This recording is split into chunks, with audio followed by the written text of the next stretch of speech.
Let's move into main topic number 2. And our second main topic today gets submitted to us by Erik Klien. And Erik Klien writes, "Hello, John and Erin," and unfortunately Erin's not here today. "With the recent news of Jared Leto and now Joe Joe Manganiello joining the Justice League reshoots, my question is, how do they stuff these two majorly significant characters into that movie? Didn't Snyder say that he had already shot everything and that only stuff he shot will be in the new version?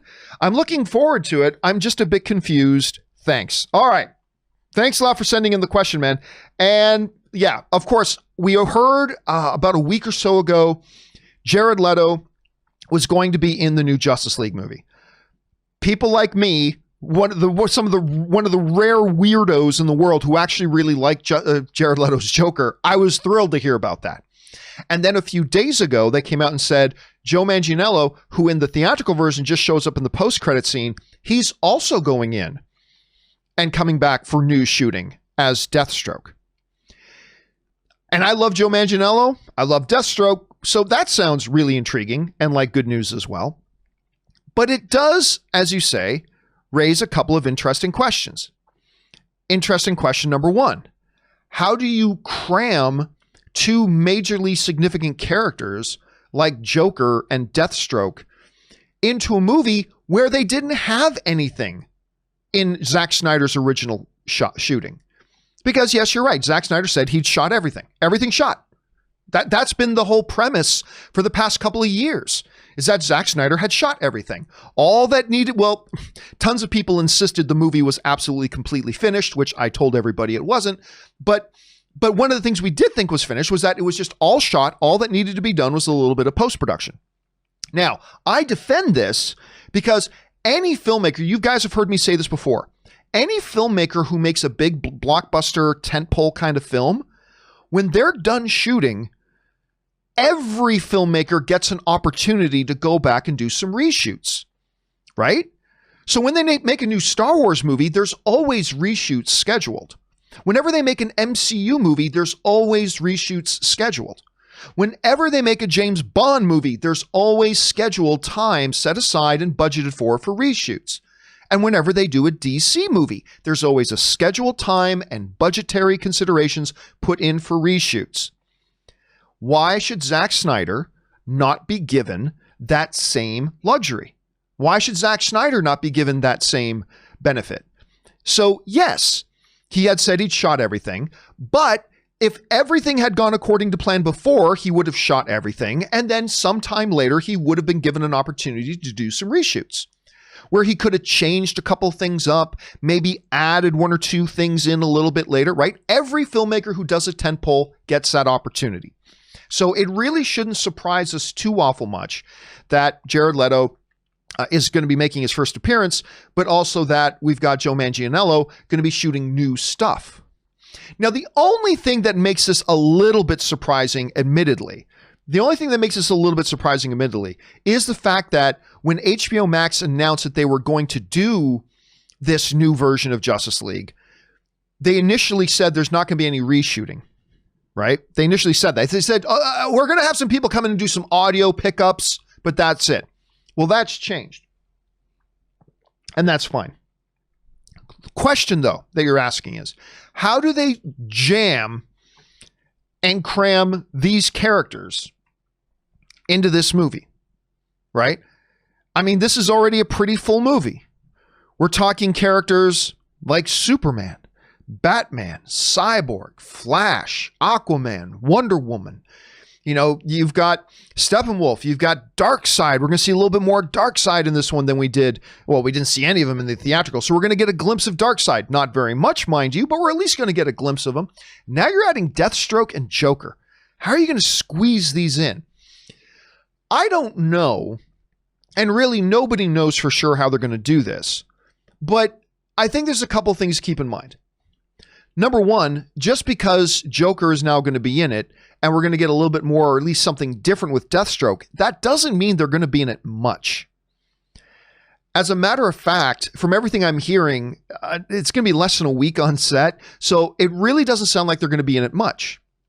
Plus, if you look at movies like Endgame or Infinity War, how many big characters do they have in those?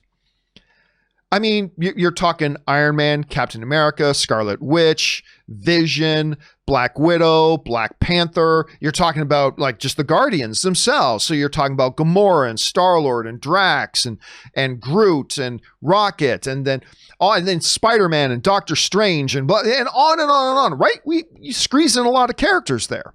There's a way to do it. Here's what I think is ultimately going to happen. Now, I've got nothing to base this on factually, okay? Let me just admit that right up front. I have nothing to base this on factually. I have no evidence of the whatsoever. This is just my suspicion.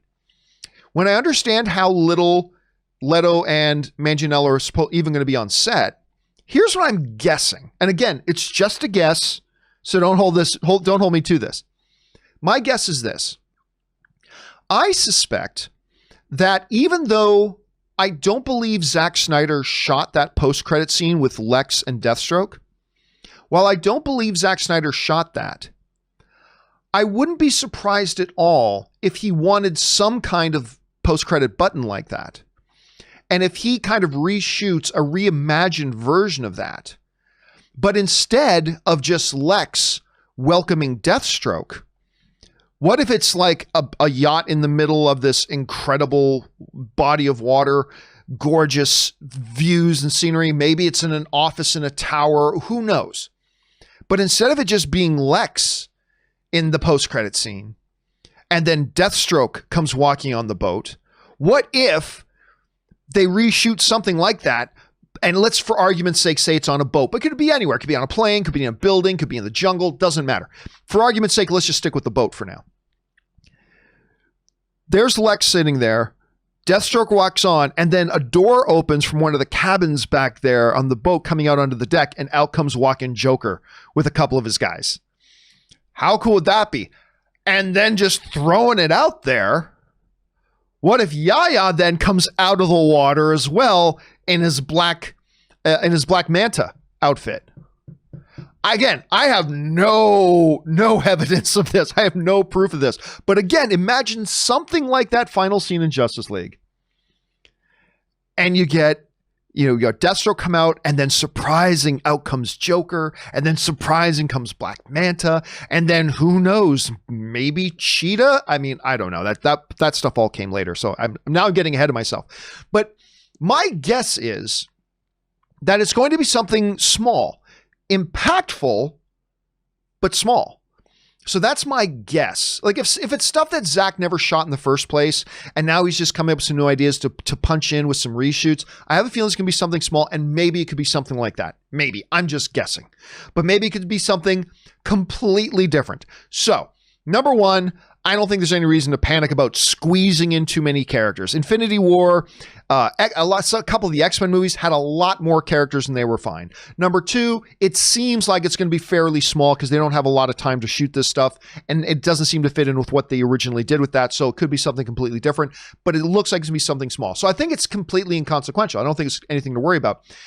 And then how do I think they'll pull it off? I think it's going to be a post-credit scene. Again, I haven't heard that from anybody, just my guess. But let me ask you guys, what are your theories? How do you think they're going to work in Deathstroke and Joker? Some people writing, oh, Deathstroke and Joker are going to be working with Darkseid. They're not shooting that long. They have a very, very short window to shoot this. But what do you think? How do you think they might use them?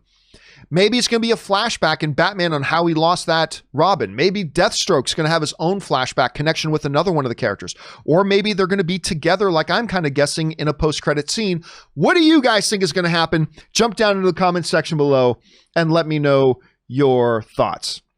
All right, guys.